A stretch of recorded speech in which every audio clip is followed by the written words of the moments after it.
বিভিন্ন সংবাদ মাধ্যম জানিয়েছে চলমান যুদ্ধবিরতি সত্ত্বেও গাজায় ইসরায়েলি সহিংসতা তীব্রভাবে বেড়েছে। আল আরাবিয়া জানিয়েছে হামাস যুক্তরাষ্ট্রের দূত স্টিভ উইটকফকে সতর্ক করেছে যে যুদ্ধবিরতি দ্রুত ভেঙে পড়তে পারে। সূত্রগুলো আল আরাবিয়াকে বলেছে ইসরায়েলি হামলা গাজায় অব্যাহত থাকলে হামাস লড়াইয়ের জন্য প্রস্তুত। এর আগে গাজার কর্মকর্তারা সংবাদ মাধ্যমকে জানিয়েছিলেন ইসরায়েলের নতুন হামলায় কমপক্ষে ২৪ জন ফিলিস্তিনি নিহত হয়েছেন। উদ্ধারকারীরা জানান জাইতুন এলাকায় একটি ধর্ম মন্ত্রণালয়ের ভবনে আঘাত হানলে ১০ জন নিহত হন। ইসরায়েল প্রতিরক্ষা বাহিনী আইডিএফ জানিয়েছে খান ইউনিসে তাদের বাহিনীর কাছে বন্দুকধারীরা গুলি চালানোর পর তারা হামাসের অবস্থানে লক্ষ্যবস্তু করে হামলা চালিয়েছে। ইউরোপের মাটিতে ইসরায়েলি এবং ইহুদিদের ওপর বড় হামলার ছক কষেছিল হামাস, দাবি মোসাদের। সম্প্রতি ইউরোপীয় নিরাপত্তা সংস্থাগুলির সহযোগিতায় এই আন্তর্জাতিক ষড়যন্ত্রের পর্দা ফাঁস করার কথা জানিয়েছে গোয়েন্দা সংস্থা মোসাদ।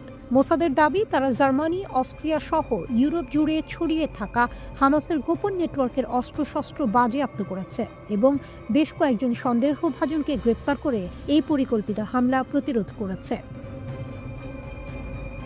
এদিকে গাজায় যুদ্ধবিরতির মধ্যস্থতাকারীদের সঙ্গে বৈঠক করতে ২৩ নভেম্বর হামাসের একটি প্রতিনিধি দল কায়রো গেছেন। মিশর নিরাপত্তা বাহিনীর এক সদস্য এবং এক হামাস কর্মকর্তার বরাতে ব্রিটিশ বার্তা সংস্থা রয়টার্স এই খবর জানিয়েছে। মিশর ও কাতারের মধ্যস্থতায় মার্কিন প্রস্তাবের আলোকে গত মাসে হামাস ও ইসরায়েলের মধ্যে একটি যুদ্ধবিরতি কার্যকর হয়। তবে প্রথম থেকে এই চুক্তিটি যথেষ্ট নাজুক অবস্থায় রয়েছে। দুপক্ষই নিয়মিত পরস্পরের বিরুদ্ধে শর্ত লঙ্ঘনের অভিযোগ এনেছে। ২২ নভেম্বর গাজার একাধিক এলাকায় বিমান হামলা চালায় ইসরায়েল। দেশটির প্রধানমন্ত্রী বেনিয়ামিন নেতানিয়াহুর দাবি, গাজায় ইসরায়েল নিয়ন্ত্রিত এলাকায় মোতায়েন সেনা সদস্যদের উপর হামলা চালানোর উদ্দেশ্যে এক হামাস সদস্য প্রবেশ করে। এর জবাবে হামলা চালায় ইসরায়েল। এতে অন্তত ৫ জ্যেষ্ঠ হামাস সদস্য মারা গেছে। হামলা হয়েছে দক্ষিণ ও মধ্য গাজায়, বাদ পড়েনি নুসেইরাত শরণার্থী শিবিরে। গাজার মূল শহরের রেমাল ও দেইর আল বালায় ভিন্ন ভিন্ন হামলায় মারা গেছেন অনেকে। গাজার সিভিল ডিফেন্স বলছে, যুদ্ধবিরতি কার্যকরের পর থেকে এখনো পর্যন্ত ইসরায়েলি হামলায় প্রাণ গেছে ৩ শতাধিক ফিলিস্তিনির, আহত প্রায় ৮০০। আর আল জাজিরার প্রতিবেদনে দাবি করা হচ্ছে ১০ অক্টোবর থেকে এখনো পর্যন্ত প্রায় ৫০০ বার অস্ত্রবিরতির শর্ত ভঙ্গ করেছে ইসরায়েল। এমন পরিস্থিতিতে গাজায় যুদ্ধবিরতি অব্যাহত রাখতে যুক্তরাষ্ট্র সহ কাতার ও মিশরের হস্তক্ষেপ দাবি করছে হামাস। ফিলিস্তিনি স্বাধীনতাকামী এই সংগঠনটির অভিযোগ, তাদের যোদ্ধারা আইডিএফ সেনাদের লক্ষ্য করে হামলা করছে। এ ধরনের মিথ্যা তথ্য সাজিয়ে যুদ্ধবিরতি ভেস্তে দিতে চান নেতানিয়াহু। নেতানিয়াহু প্রশাসনের গাজার যুদ্ধনীতির সমালোচনা করে স্লোগান দিয়েছেন খোদ ইসরায়েলিরাই। তাদের দাবি, ৭ অক্টোবর হামাসের অতর্কিত হামলার ঘটনা প্রবাহ এবং ইসরায়েলি প্রশাসনের ভূমিকা রাষ্ট্রীয়ভাবে তদন্ত করা উচিত। ইরানের ব্যালিস্টিক শক্তি বৃদ্ধি, নতুন সংঘাতের আশঙ্কা। ইসরায়েলের গণমাধ্যম i24 এর বরাত দিয়ে পশ্চিমা কর্মকর্তারা সম্প্রতি এক গুরুতর তথ্য প্রকাশ করেছে। তাদের দাবি, ইরান গোপনে তাদের ব্যালিস্টিক মিসাইল সক্ষমতা পুনরুদ্ধারে বড় ধরনের বিনিয়োগ করছে। আর এই সামরিক তোড়জোড়ই ইসরায়েলের সঙ্গে তেহরানের নতুন করে যুদ্ধের ঝুঁকি বাড়িয়ে দিচ্ছে। পারমাণবিক নয়, মিসাইলই তেহরানের প্রধান অগ্রাধিকার। পশ্চিমা কর্মকর্তারা মনে করছেন, ইরান এখন পারমাণবিক কর্মসূচির চেয়েও তাদের ব্যালিস্টিক মিসাইল ভান্ডার পুনর্গঠনকে বেশি জরুরি মনে করছে। তাদের মতে, জাতীয় নিরাপত্তার জন্য এটিকে অত্যাবশ্যক বলে মনে করছে তেহরান। একটি পশ্চিমা সূত্রের বক্তব্য ছিল খুবই তাৎপর্যপূর্ণ। ভুল গণনার এবং নতুন সংঘাতের ভয় তৈরি হয়েছে, কারণ ইসরায়েলের মতোই ইরানও মনে করে যে তার একটি অস্তিত্বের হুমকির মুখে পড়েছে। তবে একটি গুরুত্বপূর্ণ টুইস্ট রয়েছে। ১২ দিনের যুদ্ধে ইসরায়েল ইরানের গুরুত্বপূর্ণ প্ল্যানেটারি মিক্সার অবকাঠামো ক্ষতিগ্রস্ত করেছিল। এর ফলে কর্মকর্তাদের ধারণা, ইরানের নতুন উৎপাদিত মিসাইলগুলো সম্ভবত আগের মতো তীব্র নির্ভুলতা বজায় রাখতে পারবে না। লক্ষ্য, ইসরায়েলি প্রতিরক্ষা ভেদ করা। ইরানের সামরিক কৌশল এখন পাল্টে গেছে। কর্মকর্তারা জানিয়েছেন, তেহরান এই সিদ্ধান্তে উপনীত হয়েছে যে ইসরায়েলের উন্নত প্রতিরক্ষা ব্যবস্থাকে ভেদ করতে হলে তাদের বিপুল পরিমাণে মিসাইল মজুত করতে হবে। অর্থাৎ সংখ্যার জোরে প্রতিরক্ষা ব্যবস্থাকে পরাস্ত করার পরিকল্পনা করছে তারা। এর পাশাপাশি ইয়েমেনের হুথি বিদ্রোহীরা ইসরায়েলের ড্রোন হামলা আরও বাড়িয়ে দিতে পারে বলেও সতর্ক করেছেন কর্মকর্তারা। এটি ইরানের প্রক্সি যুদ্ধের কৌশলগত অংশ। স্যাটেলাইট বিশ্লেষণ এখনও এই পুনর্গঠনের ইঙ্গিত দিচ্ছে। অ্যাসোসিয়েটেড প্রেসের প্রকাশিত ছবিতে দেখা গেছে যুদ্ধের সময় আঘাতপ্রাপ্ত মিসাইল উৎপাদন সাইটগুলোতে পুনর্নির্মাণের কাজ চলছে। যদিও বিশেষজ্ঞরা বলছেন তারা এখনও বড় কোনো কঠিন জ্বালানি মিক্সারের চিহ্ন দেখেননি, যা এই কর্মসূচির একটি অত্যন্ত গুরুত্বপূর্ণ উপাদান। উভয় পক্ষের জন্য ভয়াবহ পরিণাম। যদি সত্যিই নতুন করে সংঘাত শুরু হয় তবে উভয় পক্ষের ক্ষয়ক্ষতি হবে চরম। কর্মকর্তারা কঠোরভাবে সতর্ক করেছেন, ইরানিরা জানে যে তারা যদি আক্রমণ করে তবে ইসরায়েল ব্যাপক ও সর্বাত্মক পাল্টা আক্রমণ চালাবে। ইরানিরা তেল আবিবের আকাশচুম্বী অট্টালিকা গুঁড়িয়ে দেবে আর তেহরানেও চরম ধ্বংসযজ্ঞ নামবে। সাম্প্রতিক সপ্তাহগুলোতে ইসরায়েলি কর্মকর্তা এবং পশ্চিমা সরকারগুলো বারবার আরেকটি সংঘাতের সম্ভাবনার কথা বলছেন। এমনকি মাত্র 2 সপ্তাহ আগে এই ইসরায়েলি নিরাপত্তা কর্মকর্তা জানিয়েছিলেন সামরিক বাহিনী এমন একটি সংঘাতের জন্য প্রস্তুত হচ্ছে যা 12 দিনের থেকেও দীর্ঘস্থায়ী হতে পারে। I-24-কে দেওয়া সাক্ষাৎকারে সূত্রগুলো আরও একটি বিস্ফোরক তথ্য দিয়েছে। ইসরায়েল ইরানের শাসক পরিবর্তনের চেষ্টা করতে পারে, তবে এক্ষেত্রে তারা যুক্তরাষ্ট্রের সমর্থন পাবে কিনা তা এখনও নিশ্চিত নয়। সব মিলিয়ে ইরানের সামরিক সক্ষমতা পুনরুদ্ধারের এই গোপন উদ্যোগ ইসরায়েলের উত্তেজনা চরমে পৌঁছে দিয়েছে। জানুয়ারি থেকে মার্চ এই 3 মাস ইরানের সেনাবাহিনী রক্তগরম মহড়ায় মেতেছে। মরুভূমি কাঁপিয়েছে ট্যাঙ্কের গর্জন, আকাশে ক্ষেপণাস্ত্রের দাগ। তেহরান নতুন অস্ত্র উন্মোচন করে জানিয়ে দিয়েছে, আমরা প্রস্তুত যে কোনো যুদ্ধের জন্য। মার্কিন প্রেসিডেন্ট ট্রাম্প আর ইসরায়েলি প্রধানমন্ত্রী নেতানিয়াহু এই 2 বাঘা শত্রুর মুখোমুখি হতে ইরান কঠিন চাল দিচ্ছে। যুদ্ধের ময়দান আজ ধুলোয় নয়, ড্রোনের শব্দে মুখর। ইউক্রেন থেকে পশ্চিম এশিয়া সস্তা ড্রোনের মরণ থাবায় লাখো ডলারের অস্ত্রেও ধুঁকছে। এখন ইরান সমুদ্রে নামালো শহীদ বেহেশতি নামের ড্রোন ক্যারিয়ার জাহাজ, যার মিশন বিশ্ব নৌশক্তির ম্যাপ বদলে দিতে পারে। ইরান যেন গর্জে উঠছে, বলবীর, বল উন্নত মমশির। ইউক্রেনে রাশিয়ার ট্যাঙ্ক পড়ছে ড্রোনের আগুনে। পশ্চিম এশিয়ায় মার্কিন ঘাঁটিতে হামলার নাম ড্রোন, কামিকাজে আক্রমণ, নিখুঁত টার্গেট, এসব এখন যুদ্ধের রুটি। কিন্তু ইরান এবার ড্রোনের খেলা কিনেছে সমুদ্রে। 180 মিটার দৈর্ঘ্যে শহীদ বেহেশতি জাহাজটি পারস্য উপসাগরে ভেসে বেড়াচ্ছে, যার পেটে লুকানো শতাধিক ড্রোন। 1 বছরের বেশি সময় ধরে জ্বালানি ছাড়াই চলতে পারে এই জাহাজ, মার্কিন নৌবাহিনীর জন্য চরম চ্যালেঞ্জ। ইরানের গোপন অস্ত্র, কাহের ড্রোন ও ভূগর্ভের ক্ষেপণাস্ত্র। শহীদ বেহেশতির প্রধান হাতিয়ার কাহের ড্রোন, ইরানি ফাইটার জেটের ক্ষুদে সংস্করণ, যা শত্রুর জাহাজে বোমা বর্ষণ করবে নিমিষে। এর সাথে যোগ হয়েছে ভূগর্ভস্থ ক্ষেপণাস্ত্রের ভাণ্ডার। ইরান দাবি করছে তাদের গুপ্ত সুড়ঙ্গে লুকানো আছে শতাধিক ক্রুজ ক্ষেপণাস্ত্র। শত্রু ড্রোন জাহাজ মাটিতে মিশিয়ে দেবে এসব বিধ্বংসী ক্ষেপণাস্ত্র। গত মাসে বিপ্লবী গার্ডের ভূগর্ভস্থ নৌঘাঁটির উন্মোচন যেন হরমুজ প্রণালীতে মার্কিন জাহাজের গায়ে ঠান্ডা স্রোত বয়ে দিয়েছে। শহীদ বেহেশতির চতুরতা হলো এর ছদ্মবেশ।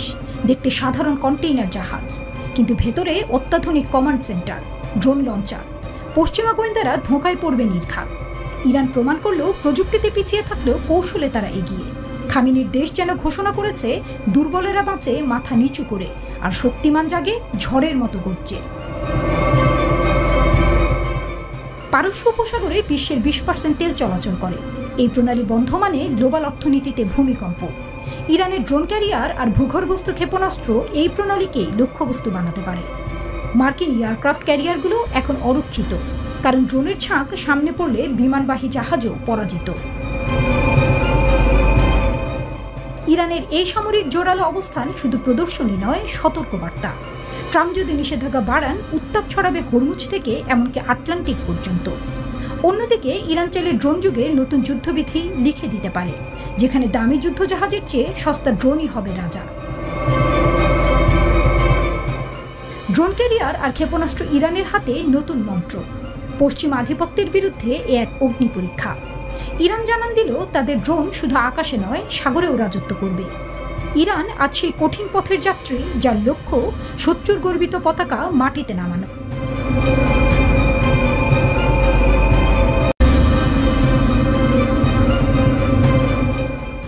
ইরানের নতুন সুপারসনিক মিসাইল, ইসরায়েলের বুকে নিশানা, আমেরিকার গায়ে কাঁটা।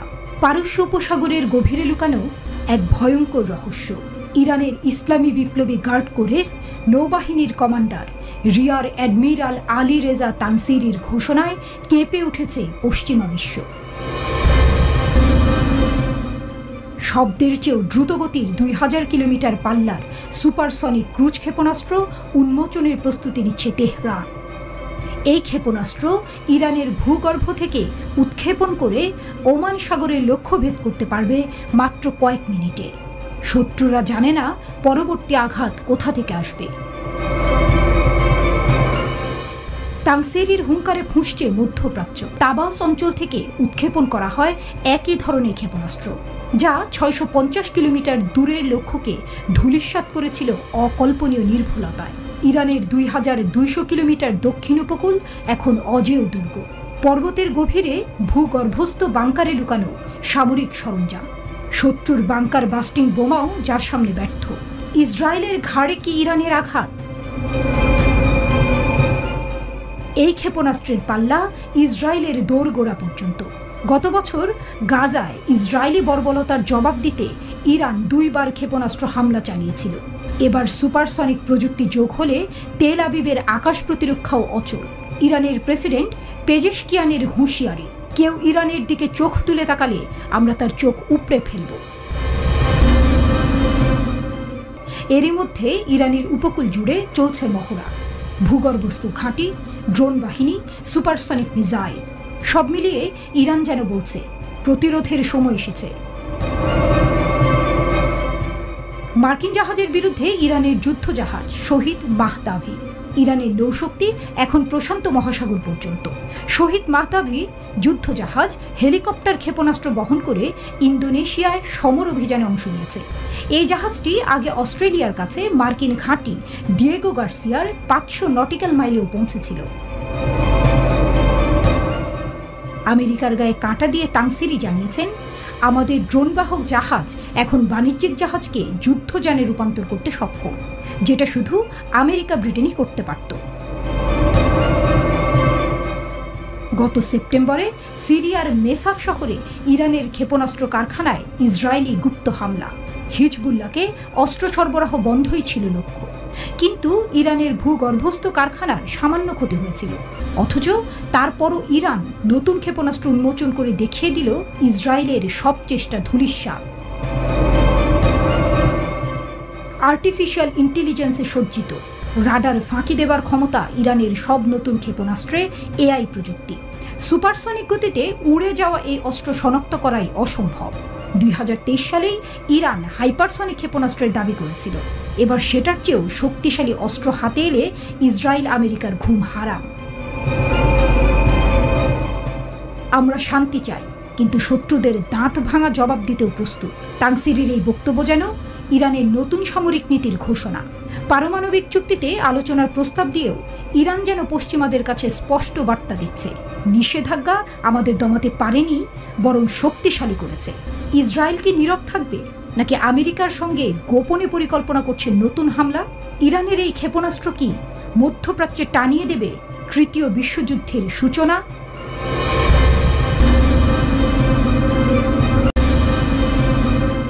ট্রাম্প ও নেতানিয়াহুর ভয়ঙ্কর হুমকির মাঝে ইরানের অন্তরে জ্বলে উঠেছে এক অনিশ্চিত আগুন। প্রতিটি কোণে যেন বিদ্যুৎ স্ফুলিঙ্গ।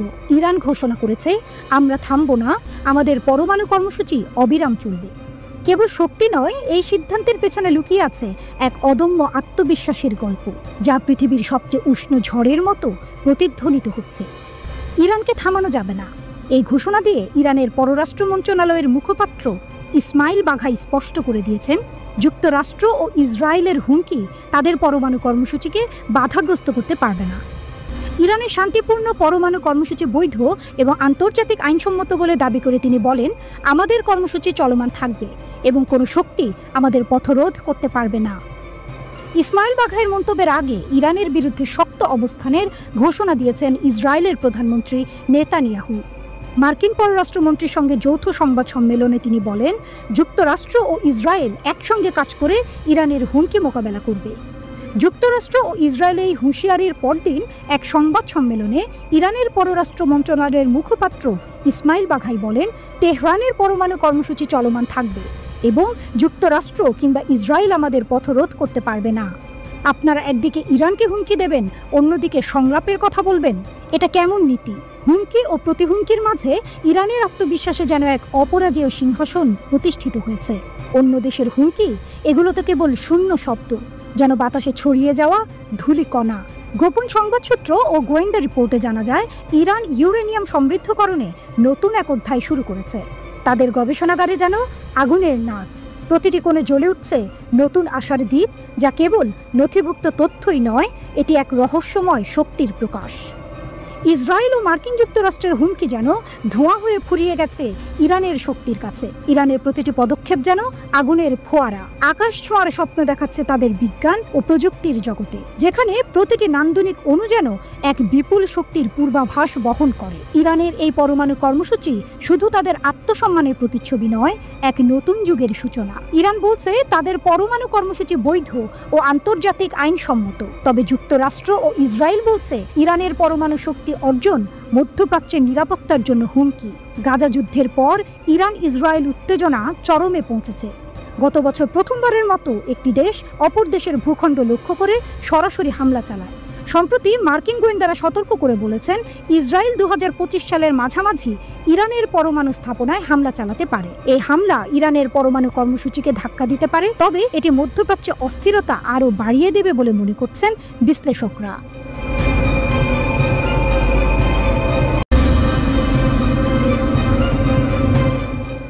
বিশ্বের নজর ইরানের দিকে। উত্তেজনা জমে উঠেছে আর ইরান একের পর এক সামরিক পদক্ষেপ নিচ্ছে। কেন? কারণ ট্রাম্প বলেছেন, ইরান যদি আমাকে হত্যা করার চেষ্টা করে তবে পুরো দেশকে ধ্বংস করে দেব। এই ভয়ঙ্কর হুমকির পর ইরান তার বৃহত্তম সামরিক মহড়া শুরু করেছে। ইরানের সেনাবাহিনী কিভাবে তার আকাশসীমা রক্ষা করতে প্রস্তুত? ইরানি সেনাবাহিনী তাদের ইকতেদার 1403 নামক বিমান প্রতিরক্ষার মহড়ার দ্বিতীয় পর্যায় শুরু করেছে। প্রেস টিভি জানিয়েছে, এই মহড়ার উদ্দেশ্য হল আকাশসীমা সুরক্ষা এবং প্রতিরক্ষা সক্ষমতা বাড়ানো। তবে এর পেছনে যে একটি বড় উদ্দেশ্য আছে তা বলার অপেক্ষা রাখে না।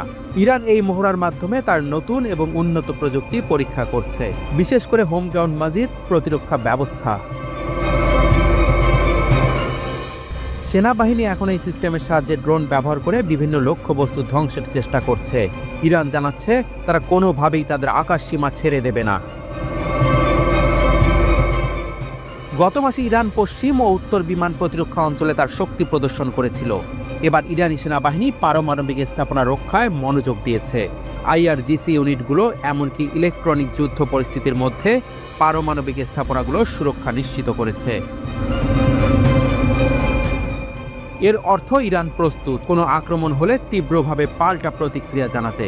এই সব কিছু যখন ঘটছে তখন ট্রাম্প তার ভয়ঙ্কর হুমকি দিয়েছেন। তিনি বলেছেন, যদি ইরান আমাকে হত্যার চেষ্টা করে তবে আমি তাদের পুরো দেশ ধ্বংস করে দেব। ইরান বাস্তবিকভাবে প্রস্তুতি নিচ্ছে, যাতে যে কোনো পরিস্থিতি এলেও তারা তাদের দেশ রক্ষা করতে সক্ষম হয়। তবে এই উত্তেজনার মঞ্চে আরেকটি নাটকীয় ঘটনা ঘটেছে। ট্রাম্পের নির্বাচনকালীন প্রচারের সময় ইরানের বিরুদ্ধে এক ষড়যন্ত্রের অভিযোগ উঠেছিল। বলা হয় ইরান ট্রাম্পকে হত্যার পরিকল্পনা করেছে। যদিও ইরান এই অভিযোগ অস্বীকার করেছে, তবুও সে সময় থেকেই ইরান ও আমেরিকার মধ্যে সম্পর্ক আরও তিক্ত হয়ে ওঠে। আর ট্রাম্পের এই হুমকির পর ইরান বলছে, আমরা প্রস্তুত, কিন্তু যদি কিছু হয় আমরাও পাল্টা প্রতিক্রিয়া জানাবো। এদিকে ইরানের পররাষ্ট্রমন্ত্রী আরঘচি এই উত্তেজনার মধ্যেই বলেছেন, যদি আমেরিকা ইরানের পারমাণবিক স্থানে হামলা চালায় তবে এটি হবে একটি ঐতিহাসিক ভুল। ইরান জানাচ্ছে তারা একাধিক যুদ্ধ পরিস্থিতি মোকাবেলা করতে সক্ষম, তবে যদি আক্রমণ করা হয় তাহলে তাদের প্রতিক্রিয়া হবে বিধ্বংসী।